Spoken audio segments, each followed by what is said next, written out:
তো মা বাবাইও কিছু আমার জন্য শাড়ি কিনে এনেছিল।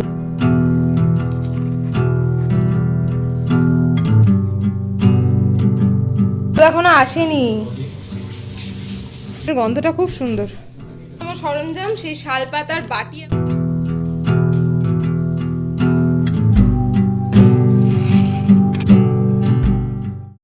গুড মর্নিং ওএমসি ফ্যামিলি, আশা করি সবাই ভীষণ ভালো আছো, আমিও খুব ভালো আছি। আজকের ব্লগটা শুরু করলাম অনেকদিন পর, মানে ডেলি ব্লগিং করছি, কারণ তোমরা জানো আমার চ্যানেলে অলরেডি আসছে ওয়েডিং সিরিজ। তো ওয়েডিং সিরিজের মধ্যে বিয়ে সকাল, সাজগোজ সমস্ত কিছু অলরেডি চলে এসছে, আর আরও অনেক কিছু আছে, জানোই তোমরা কী কী রিচুয়ালস থাকে। কিন্তু তার মাঝখানে ভাবলাম একবার ডেলি ব্লগিংটা যদি তোমাদেরকে না দেখায় তাহলে তোমরা আমার লাইফের আপডেটগুলো মিস করে যাবে। সো ডেফিনেটলি আজকে একটু ডেলি ব্লগটা হয়ে যায়, তারপর আবার তোমাদের সামনে নিয়ে আসবো ওয়েডিং সিরিজের বাকি পার্টগুলো।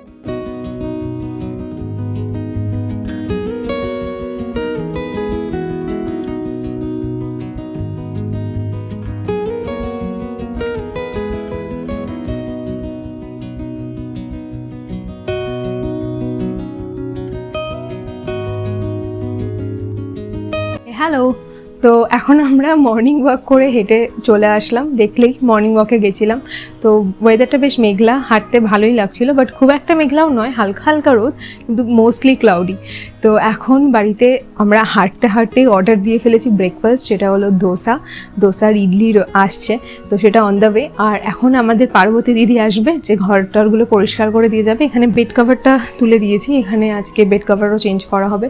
তো ঘরের কিছু কাজ রয়েছে, আজকে সারাদিনে অনেক রকম প্ল্যান রয়েছে, পরপর বলছি কি হয়। সো দেখতে থাকো ব্লগটা, আই হোপ খুব ভালো লাগবে, স্কিপ করো না কিন্তু। কম্পাউন্ডার ভালো না। অর্ণব সকাল সকাল বসে গেছে বাবাইয়ের প্রেশার চেক করতে। এটা কিন্তু এখন প্রায় বলতে পারো আমাদের রোজকার ডিউটি হয়েছে, কারণ বাবাইয়ের প্রেশারটা ভীষণ আপ ডাউন করে। দেখো এখন আবার অর্ণব ভাষণ দিতে বসেছে যে এতখানি চা, আদা দেওয়া চা খাওয়া প্রেশারের জন্য কিন্তু একদম ঠিক নয়, মানে হাই প্রেশারের জন্য। আর এইসব বলতেই চলে এসছে আমাদের ধোসা, যেটা অর্ডার করেছিলাম বললাম। দেখো সেই ঘি পড়ি মশলা ধোসা অসাধারণ খেতে হয়, ফিল্টার কপি থেকে আনা। আর ব্রেকফাস্ট করেই বাবাই ফলের বাজারে চলে গেছিলো, ফল সবজি নিয়ে এসছে। এদিকে কান্ট্রি ডিলাইট থেকে দেখো ডাবও দিয়ে গেছে, আর ওইদিকে পার্বতী দিদি আমাদের কাজও শুরু করে দিয়েছে। আজকে সকাল থেকে এরকম প্ল্যান কেন হচ্ছে খাওয়া দাওয়া বাইরের, কারণ অর্ণব আজকে অফিস যাবে, কিন্তু সেকেন্ড হাফে। তো অনেকদিন ইচ্ছা হলো, অনেকদিন পর, যে একটু দোসা খাওয়া যাক, অনেক দিন বাইরের খাবার খাওয়া হয় না, তো ওই জন্য দোসা আনানো হলো। এখন বাবাইকে নিয়ে একটু বাজারে গেছে, কারণ মাছের একটু ক্রাইসিস পড়েছে, মাছ আনতে হবে এই উইকের জন্য। তো আজকে যেহেতু উইকডেজ, দেখা যাক বাজারে আলটিমেটলি কী মাছ পায়। উইকেন্ডে না ব্যাঙ্গালোরে মোটামুটি ভালো মাছ পাওয়া যায়, এখন অনেক বাঙালি তো ভালো মাছ পাওয়া যায়, কিন্তু উইকডেজে একটু টাফ হয়। কিন্তু বাবাই না, মানে অনেকটা দূরে একা হেঁটে আমরা যেতে দিতে চাই না, ওই জন্য জাস্ট অর্ণব বললো বাইক নিয়ে যাবো, মাছটা কিনে নিয়ে আবার চলে এসে ফ্রেশ হয়ে অফিসে বেরোবে। তো চলো আজকের দিনটা তো ধোসাকে শুরু করা হলো। উইকডেজে না সেরকমভাবে এরকম মানে দোসা বা বসে একসঙ্গে ব্রেকফাস্ট করা হয় না সবাই মিলে, কিন্তু আজকে তো অর্ণবের ফার্স্ট হাফটা একটু চাপ কম আছে, তো ওই জন্যই। তো দোসাটা কিন্তু বেশ ভালো ছিল। এখন দেখা যাক দুপুরবেলাও কি মাছ পায়।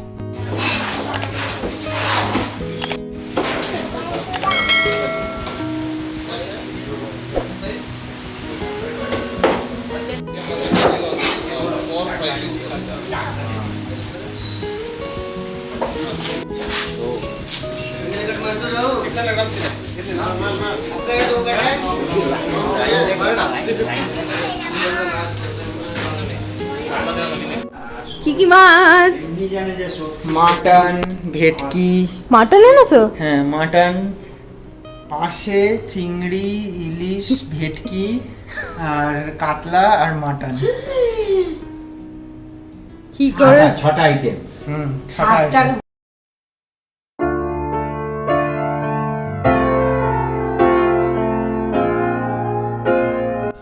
মেড কাজ করে দিয়ে চলে গেছে, আর আমিও বিছানা সব গুছিয়ে নিয়েছি। অর্ণব অফিসের জন্য বেরিয়ে গেছে, কিন্তু যেটা গুড নিউজ তোমাদের সঙ্গে শেয়ার করা, সেটা হলো আজকে আমাদের এই সিজনের প্রথম ইলিশ মাছ এলো। মাছটা দেখে মনে হচ্ছিলো ভীষণ ফ্রেশ। মা রান্না করবে, কি রান্না হয় সব কিছু দেখাবো। কিন্তু ইলিশ মাছ আমার আর বাবাইয়ের ভীষণ ফেভারিট, যদিও অর্ণব আর মার অতটাও ফেভারিট না।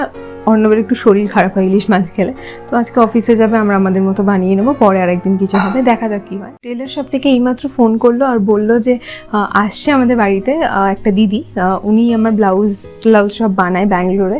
তোমরা দেখেছো আগে পুজোর আগে আমি বানিয়েছি, তো অনেকগুলো ব্লাউজ দেওয়ার আছে, তাই জন্য আমি ওনাকে বাড়িতেই রেখে নিলাম।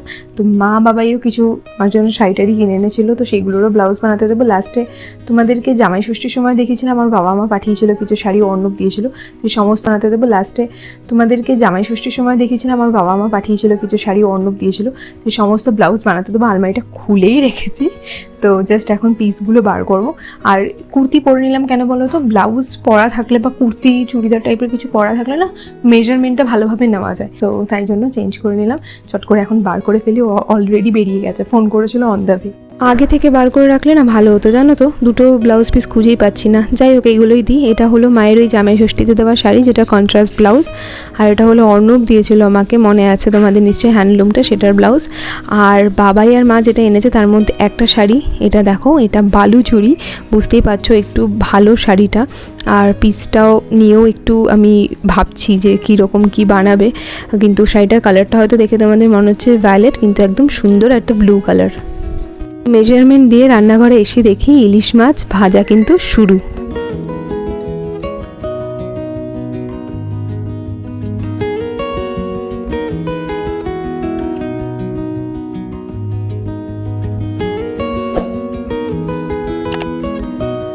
মা একটা করে মাছ ছাড়ছে, ভাজছে, আর গন্ধে সারা বাড়ি ম করছে। এয়ার পিউরিফায়ারটা একটু চালিয়ে দিই, কারণ দেখবে মাছের গন্ধটা না একটা জায়গায় স্টাক হয়ে থাকে ঘরের মধ্যে। তো তোমাদেরকে দেখাবো, খুব কাজের জিনিস কিন্তু। এই দেখো, এখানে 16 দেখাচ্ছে, ঘরে গন্ধ আছে বলে 16, না হলে মোটামুটি যদি রুম এয়ারটা যদি ফ্রেশ থাকে তাহলে 7-8 থাকে।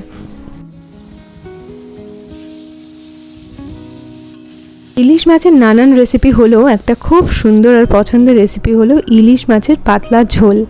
তো বেগুন দিয়ে আলু দিয়ে ঝোল হয়েছে, আমাদের এখানে বিটের একটা তরকারি হয়েছে, আর তার সঙ্গে হয়েছে ইলিশ মাছের তেল, যেটা ছাড়া ইলিশ মাছ খাওয়ার মজাটাই নেই। তো চলো হাত ভালো করে ধুয়ে খাওয়া দাওয়া শুরু করা যাক।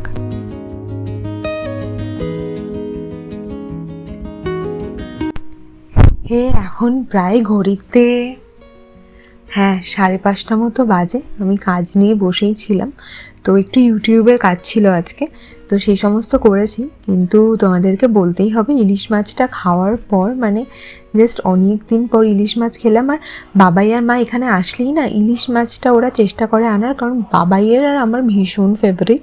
যদিও আজকে অর্ণব ছিল না বলে এরকম হালকা পাতলা ঝোল টোল করে খাওয়া হয়েছে। আমার খুব ভাল লাগে ইলিশ মাছের বেগুন দিয়ে ঝোল, জানো তো। আর মা বললো মারাও নাকি করে, আমি তো বিয়ের আগে এরকম খেতাম সবসময়, তো আর দেখবে ওরকম সর্ষে বাটা বা ভাপা সবসময় করা হয় না, পাতলা ঝোলটাও কিন্তু বেশ ভালো লাগে। তো অর্ণব থাকলে সর্ষে বাটা ভাপা এই সমস্ত হবে, তো মাছ আরও রয়েছে, তো সেইগুলো হবে অন্যদিন। কিন্তু অর্ণব যেটা আজকে ছিল না, তাই একদম হালকা পাতলার উপর দিয়ে খাওয়াটা হলো। কিন্তু ইলিশ মাছের যে গন্ধটা, ওই যে স্মেলটা, সেটাই ভীষণ ভালো লাগে। এখন বলতে বলতে আমার জিভ দিয়ে জল আসছে। ব্যাঙ্গালোরে তো অত ভালো ইলিশ পাওয়া যায় না, মানে কলকাতার মতো অতটাও টেস্ট হয় না, কিন্তু মোটামুটি বেশ ভালোই ছিল। তো এই ইলিশে গুড়ির মতো বৃষ্টি হচ্ছে একদিকে, আর ইলিশ খেয়েছি, মানে বৃষ্টি আর ইলিশ, বুঝতেই পারছো দুপুরটা একেবারে জমে গেছিলো। যদিও তারপরে কিছু কাজ ছিল বলে একটু হেক্টিক গেল, বাট মোটামুটি একটু রেস্ট নিয়েছি। তো এখন ঘড়িতে বললাম 5:30 মতো বাজে। তো অর্ণব অফিস থেকে চলে আসবে কিছুক্ষণ পরই, আজকে হয়তো তাড়াতাড়ি বেরোবে। আজকে সন্ধ্যেবেলা একটা ভীষণ ইন্টারেস্টিং অ্যাজ ওয়েল অ্যাজ ভীষণ মানে মজাদার একটা প্ল্যান রয়েছে, সেটা কি এখনই তোমাদেরকে বলছি না, পুরো ব্লগটা দেখতে থাকো, দেখতেই পাবে কি প্ল্যান রয়েছে। প্রিপারেশন স্টার্টেড, মানে বৃষ্টি স্টার্টেড।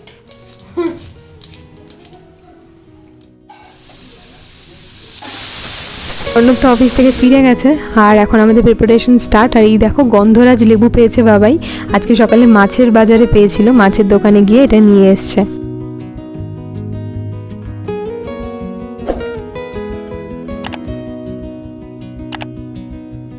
অর্ণব রেডি করছে টক জল, আর এই যে দেখো কাঁচা লঙ্কা, এখানে মটর সেদ্ধ হয়ে গেছে।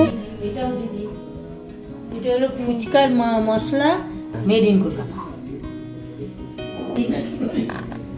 আর এইখানে রয়েছে ধনেপাতা, আর একটু মনে হয় ধনেপাতাটা কাটতে হবে। ও জিভে জল চলে আসছে, পরপর বাটি সাজিয়ে রেখেছি, মোটামুটি অনেকটাই এগিয়ে এসছে। ফুচকার এটার গন্ধটা খুব সুন্দর।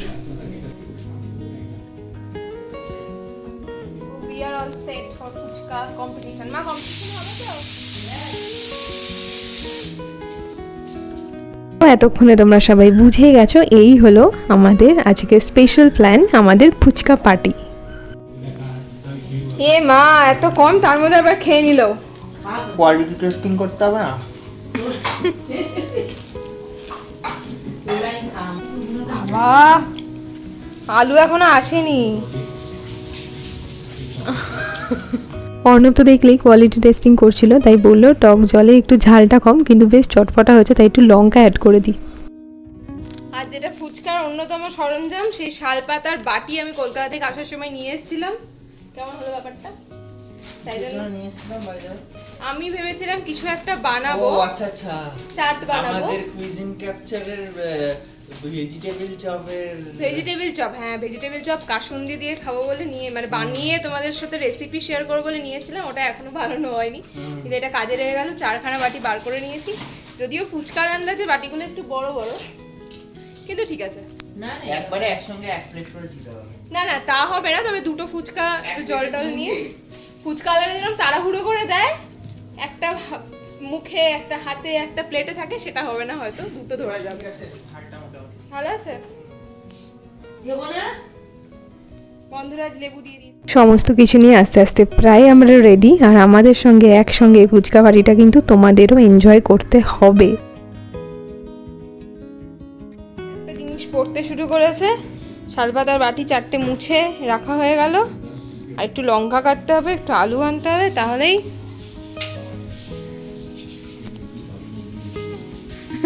তুমি তো দিদি নাম্বার 1-এর ফুচকা খাওয়ার।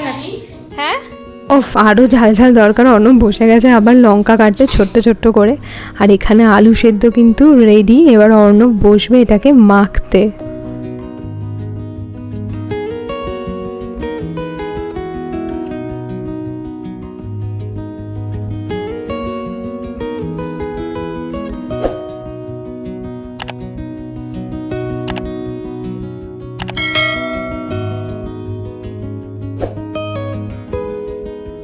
হাত হাত লাগাও।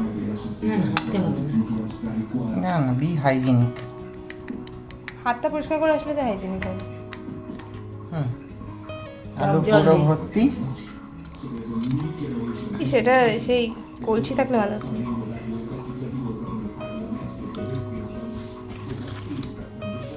বেশি টক জল দেবে না, খেয়ে দেখবে।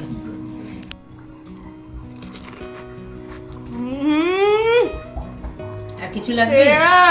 আর কিছু লাগবে? আর কিচ্ছু লাগবে না, বললাম না মশলাটা। স্যার আমাকে বানিয়ে খাওয়ালেন, তাই এইটুকু তো আমিও ওনার জন্য করতেই পারি। তাই আমিও কিন্তু একদম সুন্দরভাবে কিপটামন না করে ভালো মতো আলু পুড়ে স্যারের জন্য বানাচ্ছি এই একটা স্পেশাল ফুচকা। এই নিন দাদা, খান খান খান। জল দিয়েছি? খেয়ে দেখো।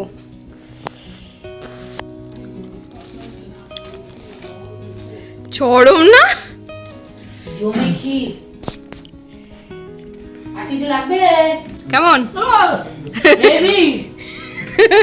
হ্যাঁ বাবাই। তুমি বাটি নিয়ে বসে পড়ো। জল আছে, একটু জল আছে, বাটিটা হাতে ধরে নাও।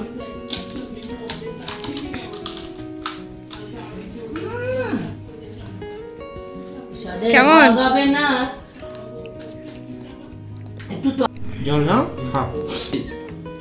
সবাই মিলে বলেছে ব্লগ করতে থাকলে আর খাওয়া হবে না, তাই সবাই সেলফ সার্ভিসে বসে গেছে খেতে। হাত দিয়ে এরকম ভাবে আলু ঢোকাও, চামচ দিয়ে এরকম হবে না, ওই যেটা করতে যাচ্ছ। ফুচকার প্যাকেট শেষ, বাটি শেষ, আলু শেষ। হ্যাঁ, টক জল চুরি হয়ে গেছে। টক জল চুরি হয়ে গেছে, অর্ণবদের সব টক জল খেয়ে নিচ্ছে।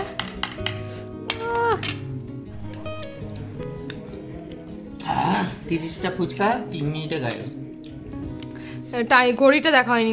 ও ফুচকা খেয়েই পেট ভরে গেল, কি স্যাটিসফাইং ব্যাপারটা। আর বাটি টাটি পুরো ফাঁকা, আহা দেখতেও ভালো লাগে।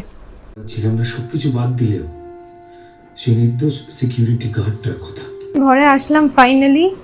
অর্ণব এখানে বসে কী সব কাজকর্ম করছে কে জানে। আর মুভিটা আমরা আগে দেখেছিলাম ভিঞ্চিদা, ভীষণ ভালো। যদি তোমরা না দেখে থাকো প্লিজ দেখো, মা বাবারও ভীষণ ভালো লেগেছে। তো মুভি টুভি দেখে এখন ঘড়িতে প্রায় 10:30 মতো বাজে, চলে এসছি রুমে, ঘুমিয়ে পড়বো। আজকে ব্লগটা এখানেই শেষ করছি। আশা করছি তোমাদের খুব ভালো লাগলো। যদি ভালো লেগে থাকে please do like, comment, share and subscribe our channel. দেখা হচ্ছে নেক্সট ব্লগে। তিনদিন সবাই ভীষণ ভালো থেকো। আর হ্যাঁ, বিয়ের ভিডিওগুলো যেরকম আসছে সেরকম আসতে থাকবে নেক্সট ব্লগগুলো থেকে, নেক্সট ভিডিওগুলো থেকে। চোখ রেখো আমাদের channel. Tata, bye bye, good night.